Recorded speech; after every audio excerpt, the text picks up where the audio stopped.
All right, ladies and gentlemen, we now have our objects modeled, our apple. So the first thing we're going to do is a UV, and we're going to do a UV editor to get our editor out.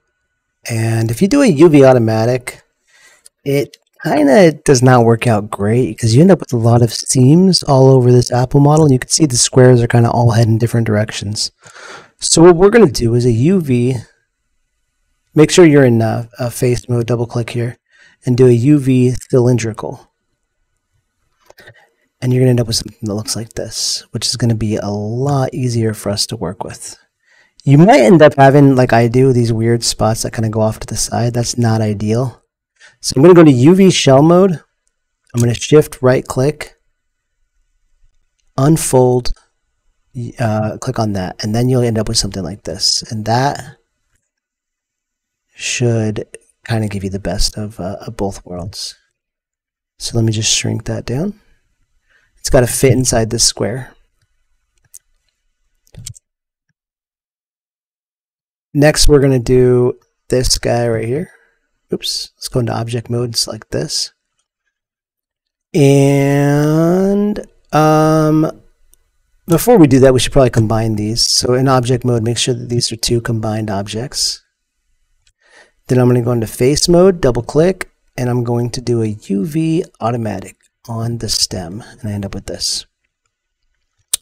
So you now have the stem in one area and the apple in another. They have to be able to, they can't stack on top of each other for what we're doing. So we're going to select all of them at once with the UV shell. Select all these, shift right click, and you're going to go to layout UV. So you end up with the stem, and then we have that. The stem is pretty tiny. I could probably take that and oops, I got a lot of space up here. So if I wanted a little bit more detail on the stem, I can actually move it up here and maybe make it a little bit bigger. So those squares should all be kind of the same size. These ones are a little smaller, but that's okay because we're going to get more detail on the stem.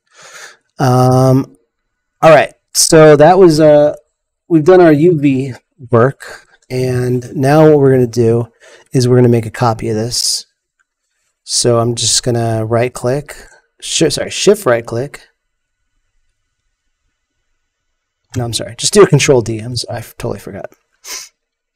All right, on this bottom one, we're going to call it Apple. And on the top one, we're going to call it Color ID. Let's hit the H on the Apple one so it disappears right now. They're both right on top of each other, so they're basically the same. And on the Color ID one, I'm going to take the stem right here in face mode. I'm going to double click on it to select it. Goodness, I can't really see it. There it goes. And I'm going to right click, hold it down, assign a new material, and I want you just to choose this Lambert and give it a color. Green.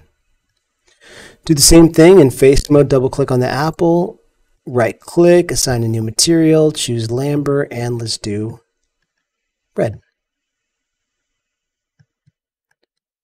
Okay. So it's going to be your color ID. Now the reason we don't want this to be, we don't want to just go with this model and why we have two is because the more materials we have on a single model, the more it costs, and then it's going to be a bigger file size. It's going to slow things down in the game. So in video game design, we don't want to have a bunch of different materials, and I just created two materials. So what we're going to do is create a material ID on this one, which only has one material. I know that's a little confusing, but maybe you'll understand by the time we're done. So we're going to go into rendering here, and we are going to go into texturing, and we are going to, we're going to go to lighting and shading, and we're going to go to transfer maps. This window will pop up. So for the source meshes, just click clear all, and for the target meshes, clear all. Our target mesh is this color ID. So we're going to click on that and click add selected. The source mesh, no, I'm sorry, I got that wrong. The target mesh is going to be the apple, so we'll click on that. And then the source mesh is going to be our color ID. And we want to add just the diffuse to it. So we're going to click on diffuse. Oop. And let's remove any other ones. So just the diffuse, which is the color. We'll change the file format to a PNG and put this in your documents, and we'll call it, oh, change to PNG here too, I guess. Call it Apple Color ID Map or something like that.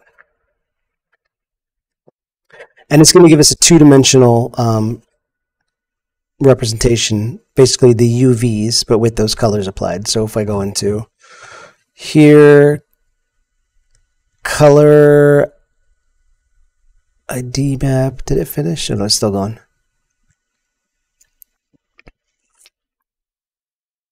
This is what we end up with. Okay, and you'll see why that's important later. Okay, so now that we've done that, let's turn off that. Let's turn this one on, and we can close this. Go back into modeling toolkit, and then we're going to go to File, Export, Selection, and we're going to choose FBX. So Apple Model FBX, Export Selection.